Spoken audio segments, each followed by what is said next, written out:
안녕하세요. 없는 형편에 두 사람 힘을 합쳐 열심히 살면 사는 게 조금 고달플지언정 같이 고생하는 만큼 행복하게 잘 살 수 있을 거라 믿었는데 이렇게 파혼하게 되다니. 결혼 준비하면서 파혼하는 사람들이 그렇게 많다는데 그게 제 이야기일 줄은 한 번도 생각해 본 적 없었어요. 말씀드렸다시피 저희 집이나 예비 신랑 집이나 형편이 그렇게 넉넉한 편은 아니에요. 굳이 따진다면 저희 집이 예비 신랑에 비해서 조금 더 나은 편이긴 해요. 재산이나 그런 게 더 많아서 형편이 낫다기보단 저는 외동인데 예비 신랑은 밑으로 동생이 둘이나 더 있거든요. 예비 신랑이 취직하자마자 집에서 나와 혼자 지내고 있는 것도 그 이유가 가장 커요. 부모님 집에서 살면 생활비야 조금 덜 들겠지만 동생들 용돈 챙겨주고 부모님 생활비 보태드리고 하면 모으는 돈이 하나도 없겠다 싶었고 차라리 월세 20만 원 내고 혼자 지내는 게 더 싸게 먹힌다는 계산이었거든요. 저도 직장 생활 시작하면서 그때부터 집에서 나와서 살기 시작했어요. 하지만 예비 신랑과는 상황이 많이 달랐죠. 일단 독립해 나올 때 집에는 단순히 출퇴근 문제 때문에 독립을 하는 거라고 설명하긴 했지만 저는 예비 신랑과는 반대로 저희 부모님이 어떻게든 저를 도와주고 싶어 하시는 게 부담이 돼서 집을 나온 이유가 더 컸습니다. 제가 직장이 생긴 만큼 부모님을 도와드려도 모자랄 판국에 괜히 저 때문에 안 먹어도 그만인 고기 반찬 끼니마다 하나씩 챙겨주시려고 하고 어떻게든 제가 월급을 받는 대로 고스란히 모을 수 있게 자꾸만 안 해도 되는 지출을 하려고 하시는 부모님이 반대로 부담이 돼서 집을 나온 이유가 더 컸어요.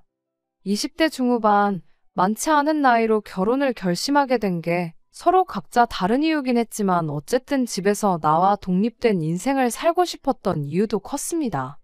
게다가 두 사람 다 집에서 나와 살고 있는데 결혼해서 한 집으로 살림을 합치면 얼마 안 되긴 하지만 한 사람분 월세나마 줄일 수 있고 결혼 전에 돈 모아서 결혼하나 결혼하고 나서 돈을 모으나 그게 그거라는 생각도 들었거든요.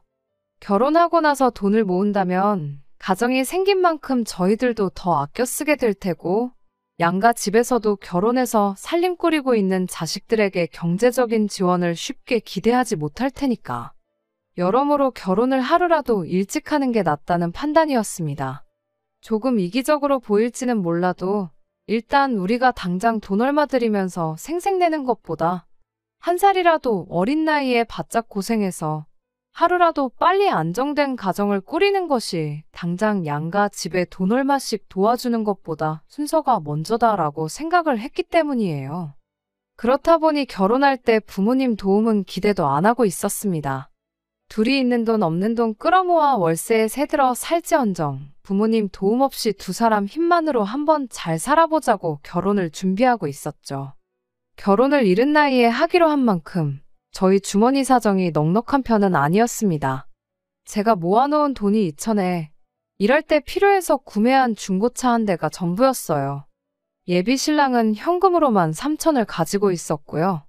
그래도 이쪽 지역이 10평대 오래된 아파트를 전세로 잘 구하면 1억 정도면 들어갈 수 있는 그런 지역이다 보니 둘이서 합쳐 5천이 그렇게 쪼들린다는 느낌은 없었습니다. 대출 5천 받아서 이자 내는 거나 한 사람분 월세 내는 거나 거기서 거기니까 그렇게 월세 낸다는 심정으로 차곡차곡 돈을 모아서 조금씩 집을 넓혀나가면 된다고 생각했어요. 우리 부모님 세대가 그랬던 것처럼 한번 맨 땅에 헤딩 한번 해볼 생각이었습니다. 꿈도 그렇게 큰 편도 아니었어요. 월급 모아서 살 수 있는 집이 요즘 세상에 한계가 있잖아요. 그냥 나중에 아이 둘 낳고 내 가족이서 부족함 없이 살만한 그런 적당한 아파트 구하고 나면 그때부터는 돈 욕심 그만 부리고 그때부터 우리 두 사람 인생도 즐기고 아이들 키우면서 화목한 가정도 이루며 동시에 가족들도 챙기고 그럴 생각이었습니다. 결혼 날짜를 비수기로 잡으면 또 생각보다 많이 아낄 수 있었다 보니 결혼식 날짜 잡는 것도 서두를 게 없었죠. 그렇게 어떻게든 결혼 비용도 한 푼이나마 더 아낄 생각하면서 이리저리 백방으로 알아보면서 한참 결혼 준비를 하고 있었어요. 그렇게 한참 결혼 준비하면서 열심히 인생을 살아가던 중 어느 날 예비 시어머니하고 한번 같이 식사 자리를 갖게 된 적이 있었습니다. 예비 신랑도 그간 바빴던 건지 예비 시댁에 한 달 반, 거의 2달 가까이 발길을 못했던 것 같아 보였어요. 예비 시어머니가 예비 신랑한테 먼저 얼굴 까먹겠다는 말을 꺼내셨고, 예비 신랑도 예비 시어머니한테 요즘 통 바빠서 시간이 나질 않는다며 그간 어떻게 지내셨냐 안부 인사를 물었습니다. 그리고 그 질문에 예비 시어머니가 툭 던지듯 말 한마디를 꺼냈습니다. 이 모든 일의 시작이나 마찬가지인 말이었죠. 니들 결혼한다고 요즘 집 알아보러 다니느라 아주 피곤해 죽겠다고 그런 말을 꺼내왔으니까요. 생각도 못한 말에 저희 둘 다 깜짝 놀랐죠. 집안 형편 힘들다고 땡전 한 푼 받을 생각도 없었는데 난데없이 집을 알아보고 계신다니까 말이에요. 안 그래도 그때쯤 저희가 신혼집 하면 좋겠다고 이래저래 알아보던 아파트가 하나 있었는데 알아볼 필요도 없이 그 집을 해주시면 안 되겠냐 말할까 말까 엄청 고민을 했어요. 왜냐하면 예비 신랑이랑 제가 다니는 회사가 서로 위치가 다르다 보니까 신혼집을 구하는 데 있어서 위치가 중요한 고려사항 중 하나였거든요. 물론 제가 차가 있는 만큼 신혼집 위치가 어디든 간에 조금 유리한 편이기는 했지만 그래도 일할 때도 하루 종일 운전해서 다니는데 출퇴근 거리라도 조금 가까웠으면 싶은 욕심이 있었거든요. 그런데 예비 시어머니는 그런 부분은 하나도 모르는 상황일 테니까 집을 어디에 구해야 하는지는 생각도 못하고 계실 거 아니겠어요? 그래도 일단은 입 꾹 닫고 가만히 있었죠. 그런 거에 대해서 이야기를 꺼낸다면 그건 제가 아니라 아들인 예비 신랑이 물어보는 게 맞다고 생각했거든요. 하지만 예비 신랑은 그날 우리 신혼집에 대한 이야기를 꺼내지 않았어요. 그날 그 자리에서 집에 대한 이야기는 예비 시어머니가 집을 알아보느라 바쁘다고 꺼낸 그 말 한마디가 전부였지요. 그날 식사 마치고 집에 돌아가는 길에 예비 신랑한테 단도직입적으로 물어봤어요.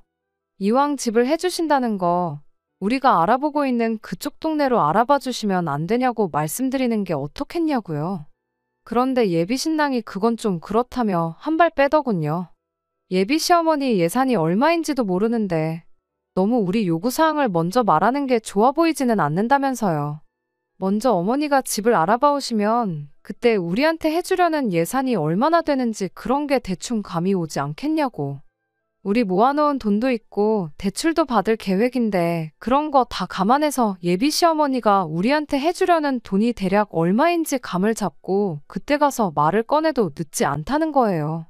그때는 남자친구 말이 충분히 합리적이라고 생각해서 그렇게 하기로 했습니다.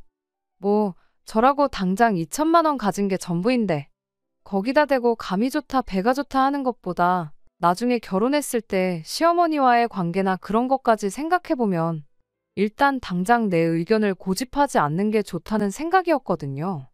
그리고 저는 그 길로 부모님 댁에 들러서 이 이야기를 전했어요.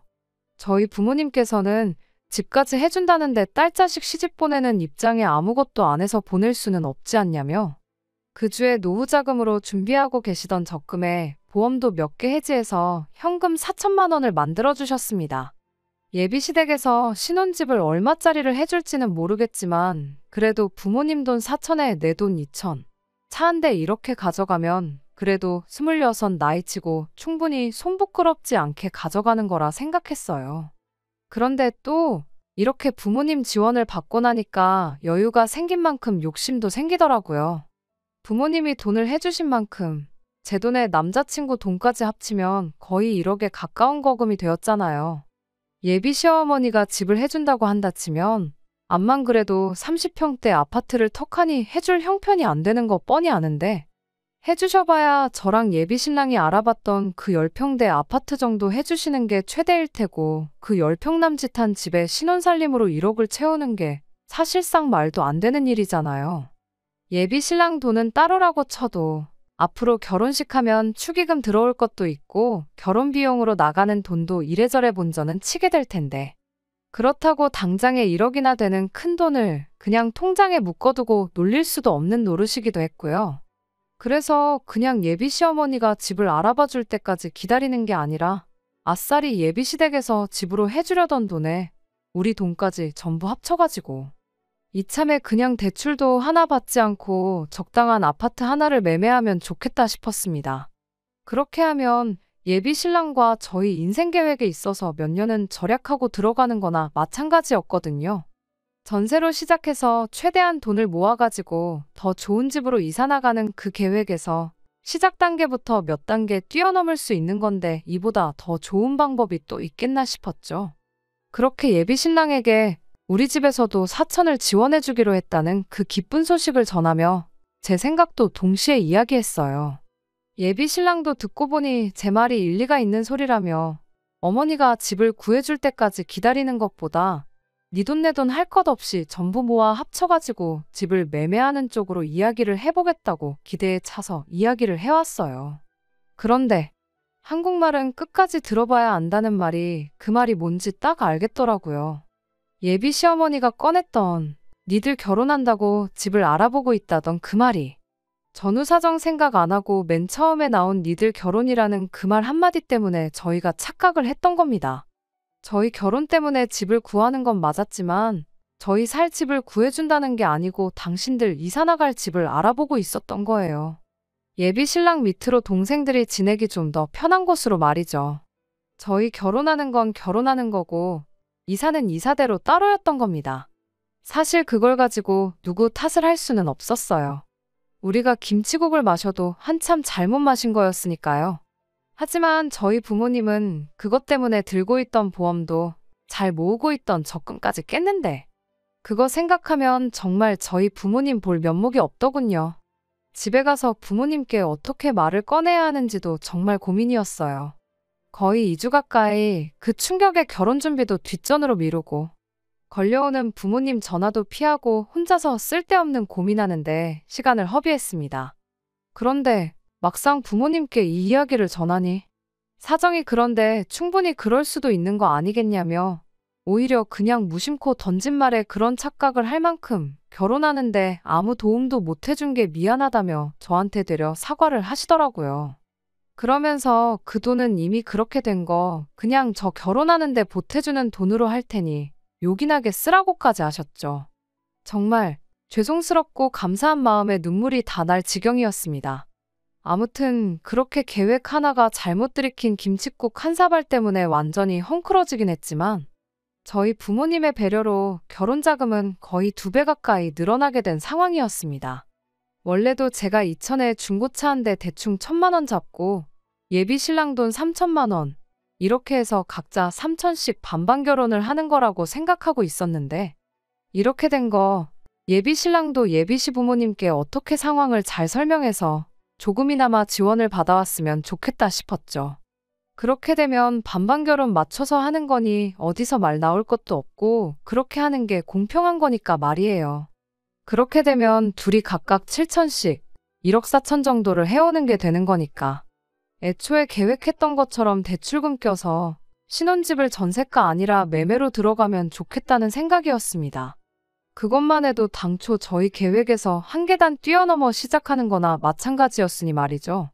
당장 신혼살림이야 혼자 살면서 쓰던 거 가져와서 쓰다가 여유 생길 때마다 하나씩 바꿔나가면 그만인 거고 결혼 비용은 축의금 들어오는 걸로 본전은 뽑을 수 있다고들 하니 그렇게 하는 것만큼 또 좋은 방법이 없겠다 싶었거든요. 그런데 제가 결혼이라는 걸 너무 쉽게 생각했었나 봅니다. 정말 100번 양보해서 예비 신랑이 집에서 그 어떤 지원을 못 받아온다고 해도 저는 아무 상관없었어요. 집에서 지원금 받아와서 반반 결혼하자고 한 것도 순전히 저 혼자만의 생각이었으니까요.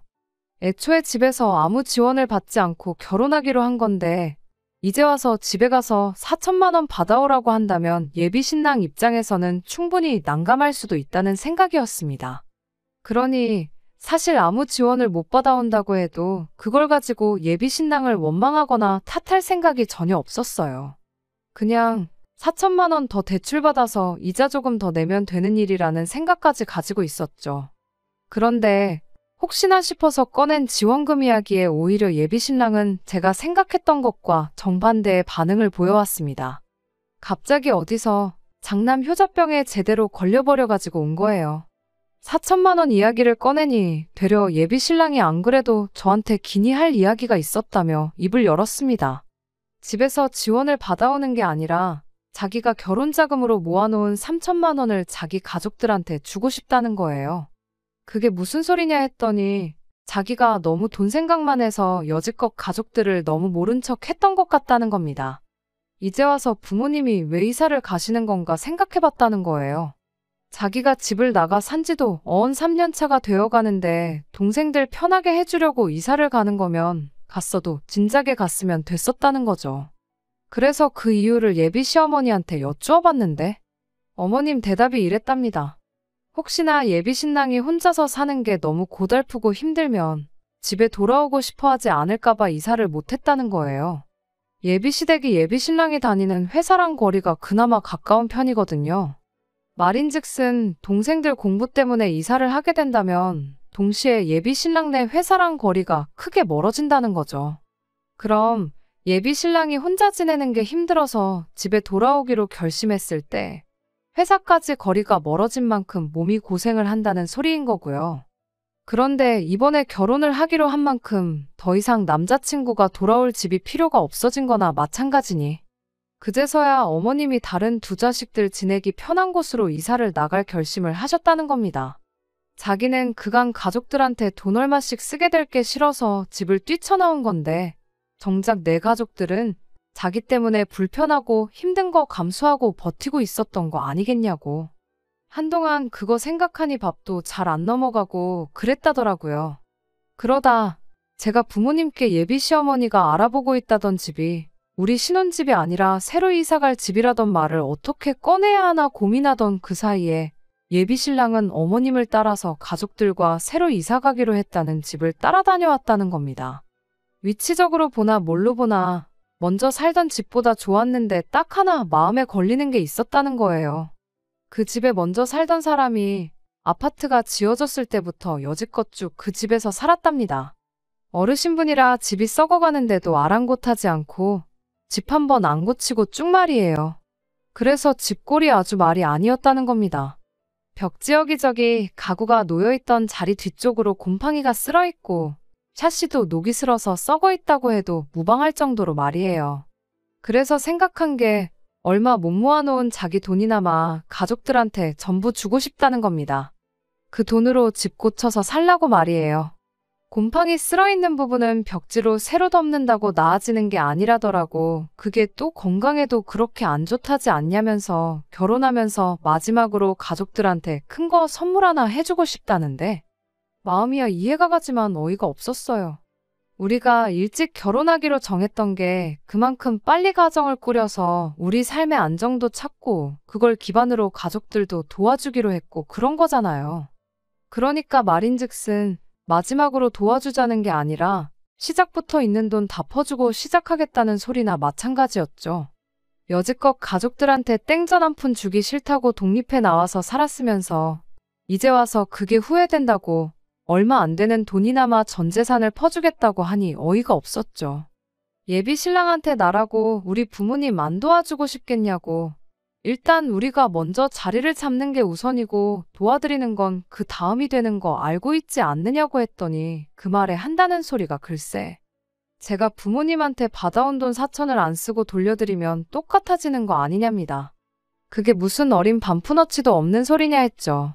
그랬더니 예비 신랑이 이해가 안 되냐면서 그 돈을 돌려드리면 저희 부모님한테는 여유자금이 4천이나 생기는 거 아니냐고.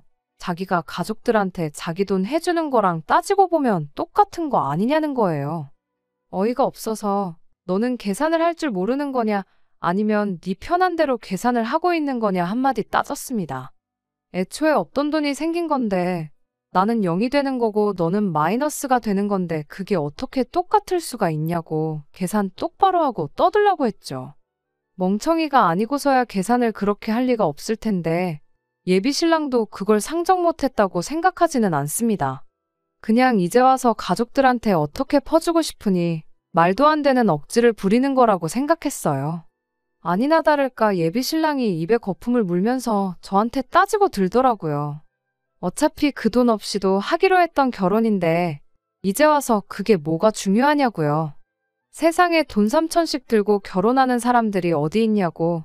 자기 3천이 있으나 없으나 그렇게 큰 차이는 없다는 겁니다. 당초 계획이 전세대출 받아서 1억짜리 집에 들어갈 계획 아니었냐고. 5천을 대출받나 1억을 대출받나 이자 내는 거 계산해보면 그렇게 큰 차이가 나는 것도 아니랍니다.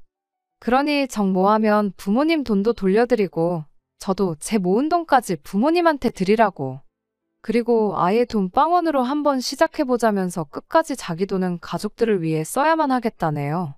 이날이 때껏 가족들한테 땡전 한 푼 해주는 게 아깝다고. 혼자 지내는 월세에 생활비까지 부담해가며 혼자 쓰고 싶은 대로 펑펑 쓸 때는 언제고. 이제 와서 갑자기 장남 효자병이 걸려서 가족들한테 퍼주지 못해 안달이냐고. 그렇게 가족들 생각에 눈물이 앞을 가리면 그냥 맨몸으로 결혼하는 게 아니고 지금부터라도 가족들 뒷바라지 하면서 살라고 결혼도 없었던 일로 하자고 한마디 해줬습니다. 그런 제 말에 예비 신랑은 눈 하나 깜짝 안 하고 그러자고 되려 큰 소리를 치더군요. 결혼 준비만 거의 반년을 넘게 하고 있었는데 그 기간이 무색하게 파혼하고 끝내버리는데 단 하루밖에 걸리지 않았습니다. 처음에는 진짜 파혼하게 된 건가 싶고 연애 시작했을 때부터 결혼 준비하던 때까지 일들이 다 거짓말 같고 믿을 수가 없었는데 며칠 지나지 않아서 그런 마음은 사라지고 오히려 속이 후련해지더라고요. 시작부터 이 모양인데 앞으로 봐야 할 더러운 꼴 생각해보면 차라리 이렇게 된 게 나중 가서 같은 이유로 이혼하는 것보다 100번 나은 게 아닌가 싶었거든요. 그런데 그렇게 일주일 지나서 예비 신랑이 저희 집까지 찾아와 저한테 싹싹 빌기 시작했어요. 집 딴에는 연애하면서 몇 번 말다툼 했던 거랑 똑같은 거라 생각했나 봐요. 그런데 며칠이 지나도 제가 연락도 다 무시하고 그러고 있으니 사태의 심각성을 그제서야 깨달았는가 보더라고요. 그날 사과를 했어도 모자랄 판에 이젠 파혼으로 협박까지 하려는 사람인 걸 알았는데 이런 사람과 결혼할 이유가 하나도 없다 싶었어요. 그렇게 예비 신랑한테 구질구질하게 집까지 찾아오지 말라고 가서 가족들 뒷바라지나 실컷 해주라고 속 시원하게 한마디 해주고 얼굴에 소금까지 뿌려줬어요. 재수 온 붙는다고 얼른 꺼지라고요. 26 나이로 부모님 신세지기 싫다고 걱정 끼쳐드리기 싫다고 뭐 하나 가진 거 없는 상태에서 결혼하려고 했던 게 참 후회가 됩니다. 오히려 그것 때문에 부모님이 제 걱정만 실컷 하게 만든 격이니 말이에요. 옛날이면 진작에 결혼해서 벌써 애도 있을 나이긴 하지만 지금은 그렇게 많은 나이도 아니잖아요. 어린 나이로 이혼녀 딱지 달고 사는 것보다야 이렇게 파혼해서 인생의 두 번째 기회를 얻은 게 오히려 다행이다 싶습니다. 늦은 나이도 아닌데 천천히 제 능력 쌓아가고 좀 더 준비해서 그 인간보다 좀 더 제대로 된 동반자를 찾으려고요. 예비 신랑은 끝내 자존심 지키려고 했던 건지 여태 모은 돈으로 끝내 가족들 새로 이사간 집 리모델링을 해줬는가 보더라고요. 아들이 파혼까지 해가며 고쳐준 집인데 아무쪼록 가족들이 알콩달콩 그 집에서 행복하게 지냈으면 좋겠습니다. 끝까지 들어주셔서 감사합니다. 오늘의 사연은 여기까지입니다. 구독과 좋아요, 알람 설정 부탁드리고 더 좋은 사연으로 다시 찾아뵙겠습니다. 감사합니다.